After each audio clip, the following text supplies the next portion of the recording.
Hi, my name is Mary Nolin, and I'm the Connections Program Manager here at New Hampshire Humanities. Connections is our adult literacy and skills program. We typically work with English as a second language learners, disabled adults, adult basic education students, and those individuals in the county and state correctional facility. While our programming is typically reserved for those populations, today we're hoping to share with you, the larger audience, a few of our most popular Connections books. I'd like to highlight one of those stories here today. Heart on Fire, Susan B. Anthony Votes for President by Anne Malashbina and illustrated by Steve James. In this story, Susan B. Anthony attempts to vote for president in the election of 1872. She adamantly believes and argues that the recent passing of the 14th Amendment extends citizenship to women, and thus they should also have the right to vote. I think part of the amazing things about Connections books is the ability to connect with the material yourself as a reader, but also to engage in some really thought-provoking and sometimes difficult questions. So I'm going to give you a few questions to consider both while reading the book and for you to discuss afterward. My first question, is democracy possible without equality? 2. How does Susan B. Anthony's story relate to contemporary political debates over voting rights, elections, and democracy? 3. What does the quote from Elizabeth Cady Stanton, "Not for ourselves alone," mean to you? How can we relate that to the unprecedented times that we're living in right now with COVID-19? 4. What would you do if someone told you you could not be what you wanted simply because you're a girl or that you look different? And 5. What would you do if someone told you that your voice doesn't count and your vote doesn't matter?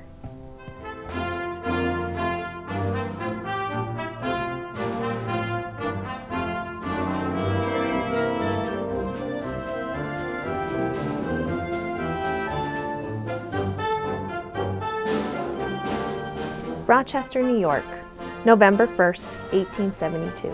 4 days to the presidential election. Register now, the morning paper said. Susan B. Anthony jumped up to grab her purse and wrap. Out the door and down the street she flew. Her sister Hannah and friend Mary hoisted their skirts to keep up. Women couldn't be equal to men if they did not vote. Miss Anthony's heels tapped faster and faster.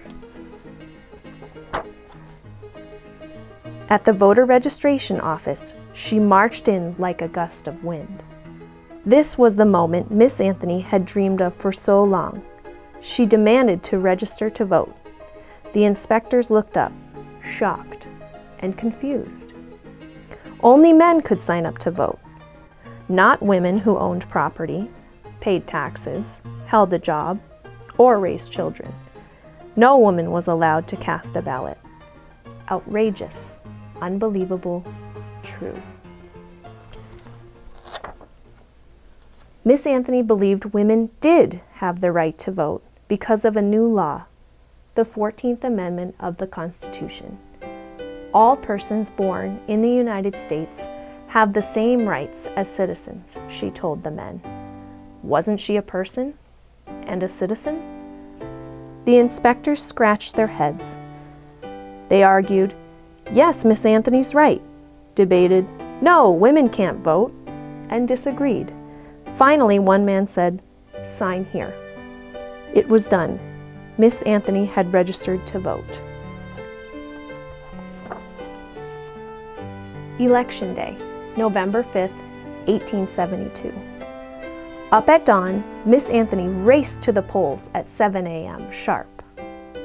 Lighting the match, Miss Anthony cast her vote. Throwing more tinder, 15 other women voted too. That night, before she slept, she wrote a good friend, Elizabeth Cady Stanton. Well, I have been and gone and done it. Miss Anthony voted for president. Trouble was simmering.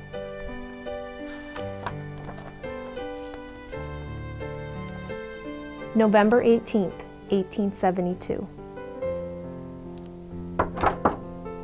The deputy federal marshal stepped into the parlor and took off his beaver hat. What had he come for? To arrest you, he said, turning red. Miss Anthony held out her hands. I demand that I should be arrested properly. But he would not handcuff a lady. At the federal office downtown, she saw her sisters, her friends who voted, even the men who let them vote, all arrested too. The charge, voting without having the lawful right to vote, and she was sent home to wait. In January, the news got worse. Miss Anthony must pay $1,000 or go to jail until her trial. Outrageous, unbelievable, true. When her lawyer paid the bail, Miss Anthony was angry. She didn't want to give the court a dime. Her trial was set for the spring. News of her arrest spread like wildfire, sparking fury. The lady has done no wrong, wrote one reporter, and applause. Female lawlessness, declared another. Miss Anthony knew she was right. Without the vote, women had no say in laws, in government, in the future. To her, voting was everything. Failure was impossible. She cut every story out of the newspaper to save.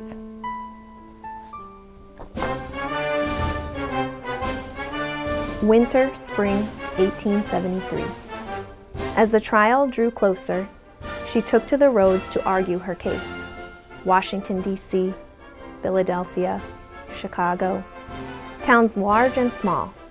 100 people in one hamlet came out in a fierce snowstorm to hear her speak. Is it a crime for a citizen of the United States to vote? She demanded to know. Many clapped for her. Some weren't so sure. A few hissed and shook their heads. It was a crime for a woman to vote. She must face the consequences. June 17, 1873, the Ontario County Courthouse, Canandaigua, New York. Not a seat was empty when Miss Anthony strode into the courtroom in her new silk bonnet. People had come from miles away. Congressmen, newspaper reporters, curiosity seekers, friends. How proud she looked. Did she know this was a trial no woman could win? No one could hear her burning heart pounding.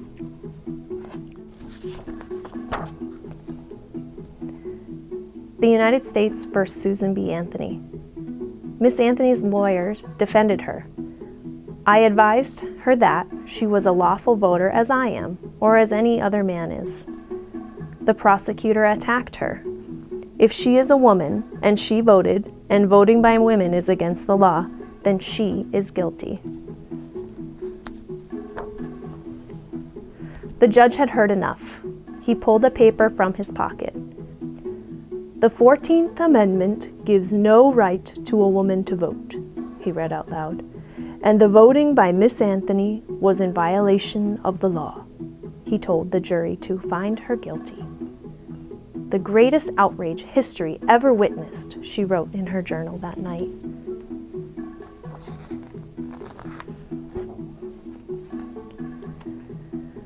The next day, the judge asked, "Do you have anything to say?" Miss Anthony rose to her feet. "Yes, Your Honor, I have many things to say. You have trampled underfoot every vital principle of our government. My natural rights, my civil rights, my political rights, my judicial rights are all alike ignored." The crowd inhaled. The prosecutor tightened his lips. The judge banged his gavel. "The court cannot allow the prisoner to go on." Her heart was on fire. No one could stop her. "The prisoner must sit down," roared the judge. She spoke louder still, but it was no use.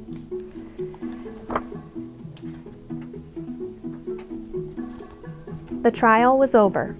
Miss Anthony was found guilty. The judge ordered her to pay $100 plus court costs. Outrageous. Unbelievable. True.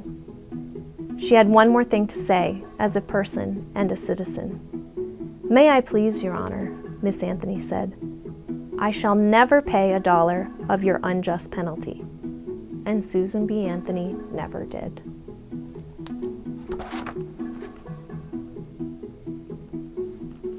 Thank you for reading this story with us today. As I'm sure you know, women did get the right to vote, but it wasn't until 1919, 46 years after this story took place. We'd love to have you engage in the conversation. Comment below either responses to the questions that we posed at the beginning of this book or topics and readings that you'd like to see us feature in a future episode. More importantly, I hope you found a way to connect the material in this book in some capacity to your life today. Thank you.